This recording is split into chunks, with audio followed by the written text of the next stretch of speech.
오래전 작은 왕국에 무엇보다 옷차림을 좋아하는 왕이 살았습니다. 그는 탈의실에서 하루 종일 새 드레스를 입고 거울 앞에서 과시할 수 있었다.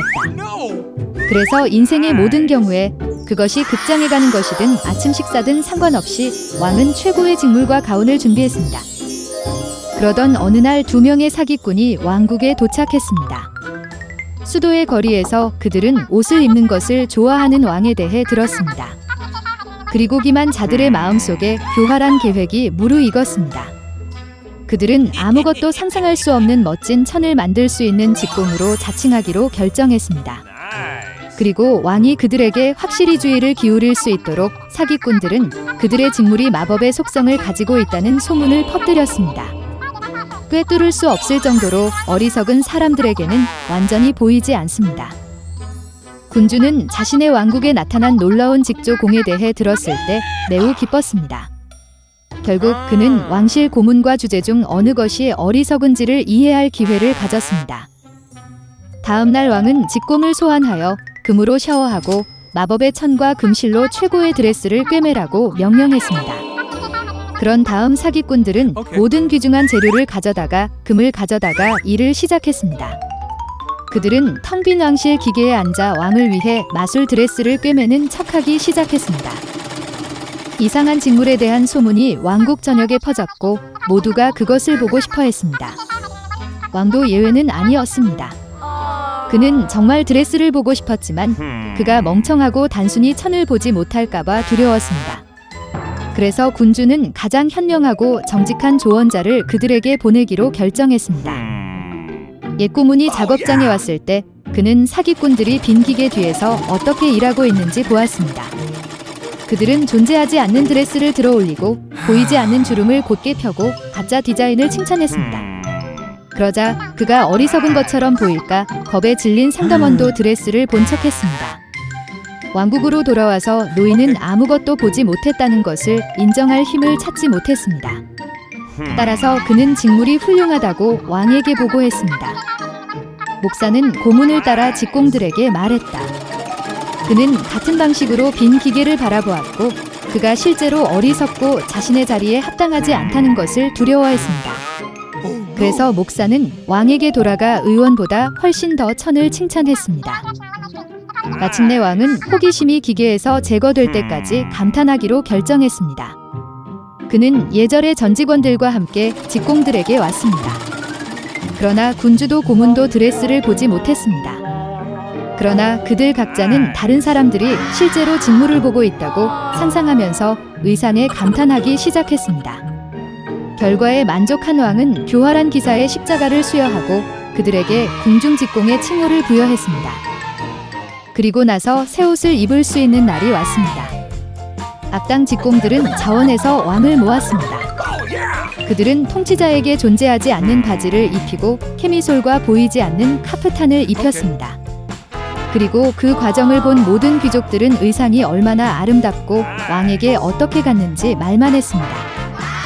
마침내 군주는 거리로 나갔다. 피험자들은 이미 왕의 웅장한 옷차림을 보기를 바라며 모여들었습니다. 그러나 온 사람들은 아무것도 보지 못했다는 것을 인정하지 않았습니다. 갑자기 군중에서 어린 소년이 나타나 왕이 알몸이라고 외쳤습니다. 군중은이 말을 집어들었고 주위의 모든 사람들이 통치자를 비웃기 시작했습니다. 군주는 자신이 속았다는 것을 깨달았지만 왕에 걸맞게 행진을 계속했습니다. 그리고 그의 후계자는 실제로 존재하지 않는 멘트를 여전히 지원했습니다. 오래전 먼 마을에 가난한 소녀 캐런이 어머니와 함께 살았습니다. 여름에는 맨발로, 겨울에는 거친 나무 신발을 신고 발을 몹시 문질렀습니다. 그러던 어느 날 노부인 재화공이 빨간 천 조각으로 카렌 신발을 꿰매었습니다. 그녀는 캐런의 어머니가 천국에 갔던 날 정확히 그 소녀에게 선물을 가져왔습니다. 그리고 불쌍한 소녀는 장례식을 위해 새 신발을 신는 것 외에는 선택의 여지가 없었습니다. 빨간 신발은 애도에 전혀 적합하지 않았지만 캐런에게는 다른 신발이 없었습니다. 이때 큰 낡은 마차가 마을을 지나가고 있었고 그 안에는 중요한 여인이 있었습니다. 그녀는 그 소녀를 보고 미안하다고 느끼고 그녀를 집으로 데려가기로 결정했습니다. 수년 동안 캐런은 여성과 함께 살았고 그녀가 가장 좋아하는 빨간 신발을 벗지 않았습니다.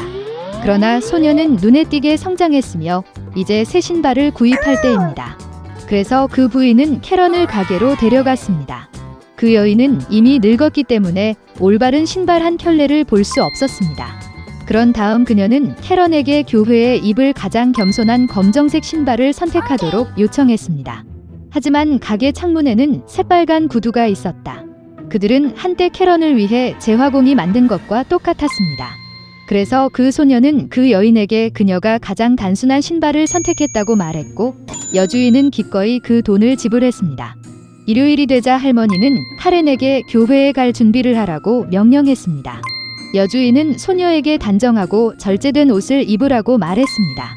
그러나 캐런은 새 신발을 신고 싶어서 저항할 수 없을 정도로 빨간 신발을 신고 교회에 갔습니다.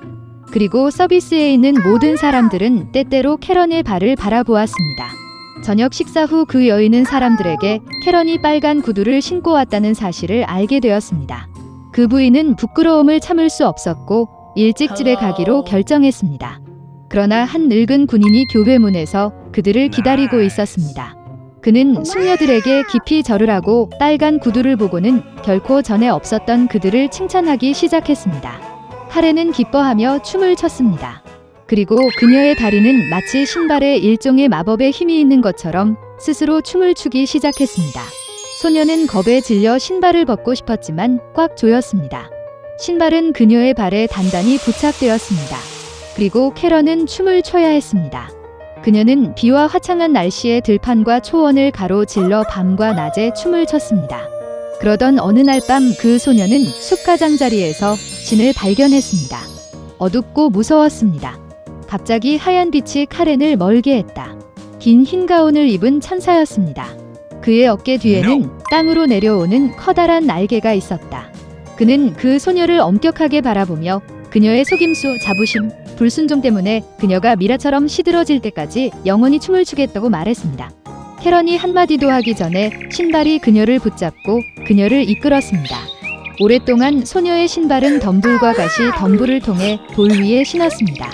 날카로운 가시가 카렌의 다리를 파고 피 묻은 긁혔습니다. 그리고 그녀는 산림관리인의 외딴 작은 집에 춤을 췄습니다. 소녀는 현관에 앉아 심하게 울었다. 그녀는 자신의 불순종을 회개했으며 무엇보다도 그 부인에게 사과하고 싶었습니다. 산림관리인은 소녀가 우는 소리를 듣고 그녀를 불쌍히 여기고 도와주기로 결정했습니다. 그런 다음 그는 은색 가위를 가지고 빨간 구두를 자릅니다. 캐런은 다시 다리를 제어할 수 있어 기뻤습니다. 이제 그녀는 무엇보다 집에 가고 싶었습니다. 소녀는 산림관리인에게 감사를 표하고 딸의 오래된 나무 신발을 선물했습니다. 슬리퍼를 신고 카렌은 구조대원에게 다시 한번 감사 인사를 하고 집으로 달려갔습니다. 그래서 그녀는 집의 윤곽을 볼 때까지 밤낮으로 숲을 통과하며 들판을 질주했습니다.